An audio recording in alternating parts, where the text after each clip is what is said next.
So hello guys, आज हमारे पास है क्लास 12th यूपी बोर्ड 2018 भौतिक विज्ञान द्वितीय प्रश्न पत्र का पेपर।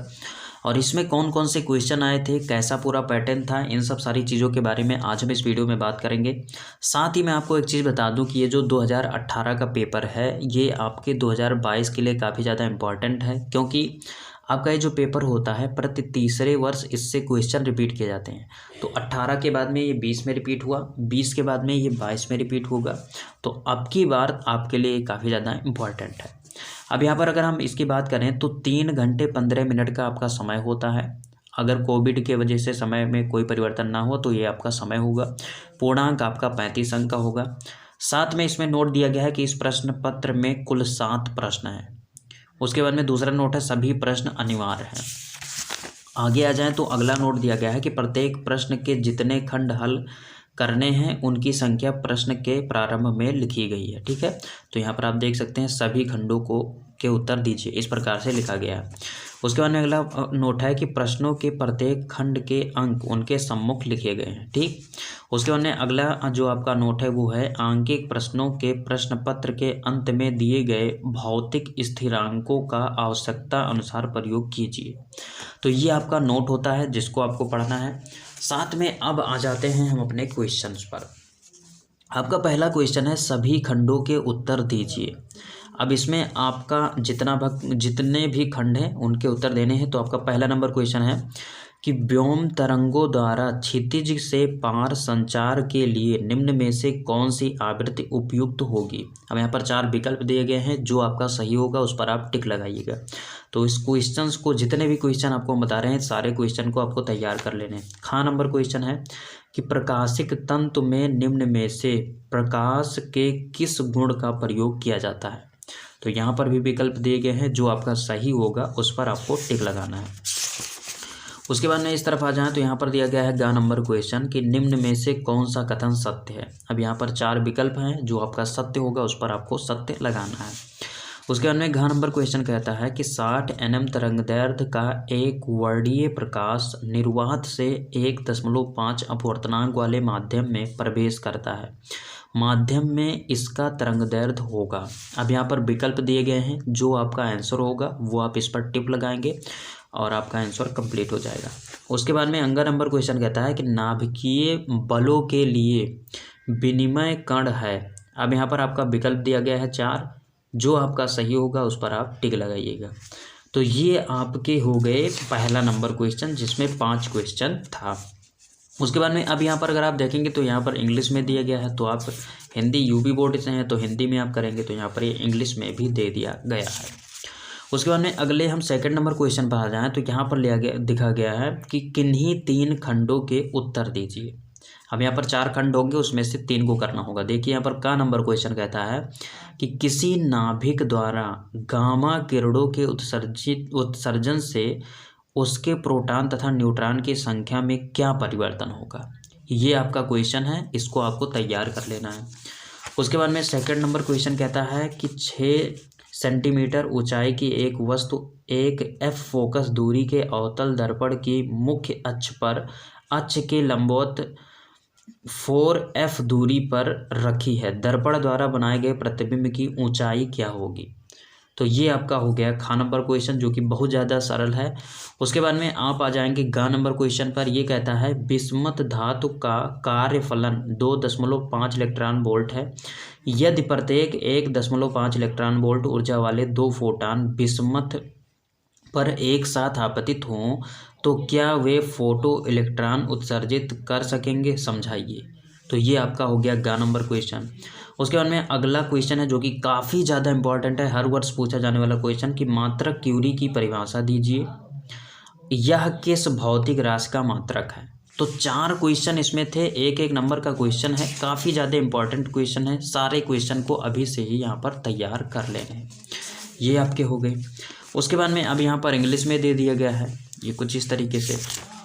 उसके बाद में अगले हम तीसरे नंबर क्वेश्चन पर जब आते हैं तो यहाँ पर दिया गया है कि किन्हीं 3 खंडों के उत्तर दीजिए। अब यहाँ पर का नंबर है कि अर्ध तरंग दृष्टकारी में यदि निवेशी आवृत्ति 50 हर्ट्ज है तो निर्गत आवृत्ति क्या होगी। पूर्ण तरंग दृष्टिकारी में इसी निवेशी आवृत्ति के लिए निर्गत आवृत्ति कितनी होगी। तो ये आपका हो गया का नंबर क्वेश्चन, जो कि 1 नंबर का है। खा नंबर क्वेश्चन कहता है कि उस प्रयोग का नाम लिखिए जिससे इलेक्ट्रॉन की तरंग प्रकृति सिद्ध होती है। तो ये आपका हो गया 1 नंबर का खा नंबर क्वेश्चन। गा नंबर कहता है निम्नलिखित प्रकाश स्रोतों से उत्पन्न प्रकाश के तरंगार्घ की आकृति क्या होगी।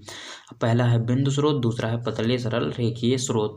तो ये आपका क्वेश्चन हो गया आधे आधे नंबर का, दोनों का हो जाएगा, ठीक है। उसके बाद घ नंबर क्वेश्चन कहता है कि लाल अथवा नीले किस रंग के प्रकाश के लिए एक पारदर्शी माध्यम के लिए ध्रुवण कोण का मान अधिक होगा। तो ये आपके 4 क्वेश्चन हो गए, जिसमें से आपको 3 करना होगा। तो यहाँ पर आपको मैं बता दूं सारे क्वेश्चन यहाँ से तैयार कर लीजिए, ये रिपीट हो सकते हैं। उसके बाद में ये इंग्लिश में दे दिया गया है। इस तरफ आएंगे, आपका आ जाएगा चौथा नंबर क्वेश्चन। ये कहता है किन्हीं 3 खंडों के उत्तर दीजिए। अब यहाँ पर विकल्प, यहाँ पर क्वेश्चन जो आपका है का नंबर, वो कहता है हाइड्रोजन परमाणु के वर्णक्रम से प्राप्त उस श्रेणी का नाम लिखिए जो अवरक्त क्षेत्र में प्राप्त होती हैं। इस श्रेणी की लाइनों के तरंगदैर्घ्य के लिए सामान्य सूत्र लिखिए। अब यहाँ पर ये 2 नंबर का एक क्वेश्चन है। का नंबर हो गया। खा नंबर कहता है 2 समान आदर्श संधि डायोड चित्र। फर्स्ट वाला जो आपका है ये कहता है तथा, अब यहाँ पर फर्स्ट और सेकंड चित्र यहाँ पर दिया गया है। तो यहाँ पर देख लीजिए 2 समान आदर्श संधि डायोड चित्र 1 तथा चित्र 2 के अनुसार जोड़े गए हैं। प्रत्येक में प्रतिरोध R में होकर प्रवाहित होने वाली धारा ज्ञात कीजिए। तो दोनों में आपको धारा का मान ज्ञात करना है, और यहाँ पर 1 करेंगे तो आपका 1 नंबर, दूसरा करेंगे तो 2 नंबर, कुल मिलाकर ये 2 नंबर का है। उसके बाद में ग नंबर क्वेश्चन कहता है कि जल से भरे 40 सेंटीमीटर गहराई के किसी टैंक की तली पर एक बिंदुवत प्रकाश स्रोत रखा है। जल के पृष्ठ पर वह क्षेत्रफल ज्ञात कीजिए जिससे प्रकाश निर्गत होगा। जल का अपवर्तनांक 4/3 है। तो ये आपका हो गया घ नंबर क्वेश्चन। उसके बाद में घ नंबर क्वेश्चन है कि एक वाहक तरंग का आयाम 500 मेगावाट है, और उसके बाद में यहाँ पर लिखा है मॉडुलक सिग्नल के कारण यह 200 मेगावाट से 800 मेगावाट तक बदलता है। मॉडुलन गुणांक तथा प्रतिशत मॉडुलन की गणना कीजिए। ये आपका हो गया। तो 4 क्वेश्चन इसमें थे, चारों में से आपको 3 करने थे, तो 3 आप कर लीजिएगा। उसके बाद में यहाँ पर इंग्लिश में दिया गया है ये सारी चीज़ें, तो यहाँ पर इंग्लिश में आपको लिख करना नहीं है। इसके बाद में यहाँ पर आ जाएगी 5वां नंबर क्वेश्चन कहता है कि किन्हीं 3 खंडों के उत्तर दीजिए।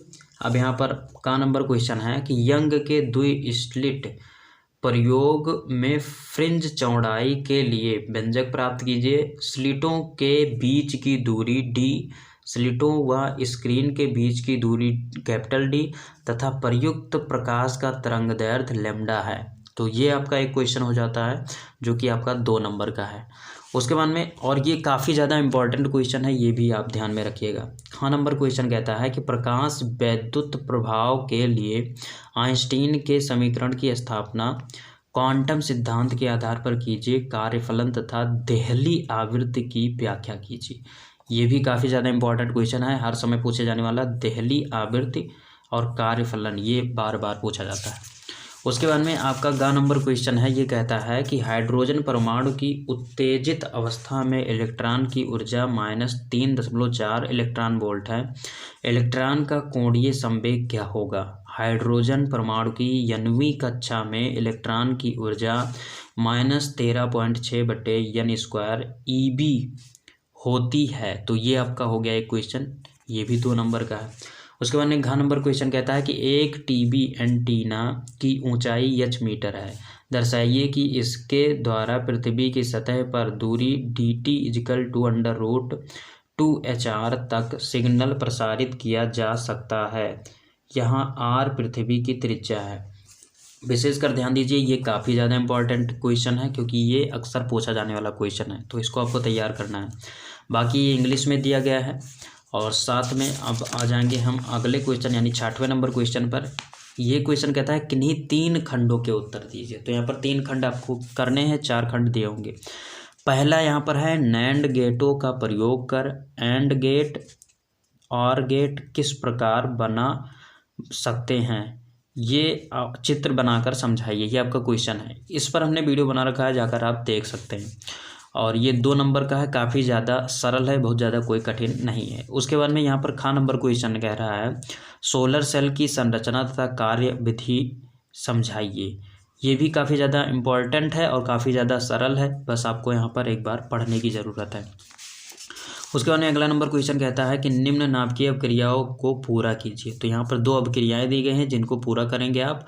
पहला करेंगे तो आपको 1 नंबर मिलेगा, दूसरा करेंगे 2 नंबर, अर्थात 2 नंबर का है। ठीक। उसके बाद में घ नंबर क्वेश्चन कहता है कारण समझाइए। पहला लिखा है सूर्योदय तथा सूर्यास्त के समय सूर्य लाल दिखाई देता है तथा स्वच्छ आकाश का रंग नीला दिखाई देता है। इस पर हमने बेहद ही आसान तरीके से आपको पूरा चित्र की सहायता से समझाया है, जाकर आप देख सकते हैं, चैनल पर वीडियो पड़ी है। बहुत ही आसान सा क्वेश्चन है, 2 नंबर का क्वेश्चन ये है। उसके बाद में ये चीज़ें इंग्लिश में लिखी हुई हैं। अब यहाँ पर आ जाते हैं 7वें नंबर क्वेश्चन पर। इसमें लिखा है किन्हीं 2 खंडों के उत्तर दीजिए। पहला नंबर क्वेश्चन है खगोलीय दूरदर्शी का नामांकित किरण आरेख बनाइए जबकि अंतिम प्रतिबिंब स्पष्ट दूरी की न्यूनतम दूरी पर बनता है। एक दूरदर्शी अभिदृश्यक लेंस की फोकस दूरी 1 मीटर है जब अंतिम प्रतिबिंब स्पष्ट दृष्टि की न्यूनतम दूरी पर बनता है तो लेंस के बीच की दूरी 1.05 मीटर होती है। नेत्रिका लेंस की फोकस दूरी तथा दूरदर्शी की आवर्धन क्षमता ज्ञात कीजिए। ये क्वेश्चन आपका 3 नंबर का है और इसमें आपके कई सारे क्वेश्चन हैं। पहले तो आपको नामांकित चित्र बनाना है, उसके बारे में लिखना है और यहाँ पर कुछ जो क्वेश्चन दिए गए हैं इसको हल करना है। तो ये आपका 3 नंबर का क्वेश्चन हो जाता है। उसके बाद में आपका ख नंबर क्वेश्चन कहता है कि उभयनिष्ठ उत्सर्जक सीई प्रवर्धक के रूप में प्रयुक्त ट्रांजिस्टर को परिपथ चित्र द्वारा प्रदर्शित कीजिए। इसके धारा लाभ तथा वोल्टेज लाभ का सूत्र प्राप्त कीजिए। ये आपका क्वेश्चन हो जाता है, जो आपका 3 नंबर का क्वेश्चन है। ग नंबर क्वेश्चन कहता है किसी नाभिक की नाभिकीय बंधन ऊर्जा से आप क्या समझते हैं। आपको मैं बता दूं कि नाभिकीय बंधन ऊर्जा बेहद ही इंपॉर्टेंट है, जो कि लगभग हर साल पूछा जाता है।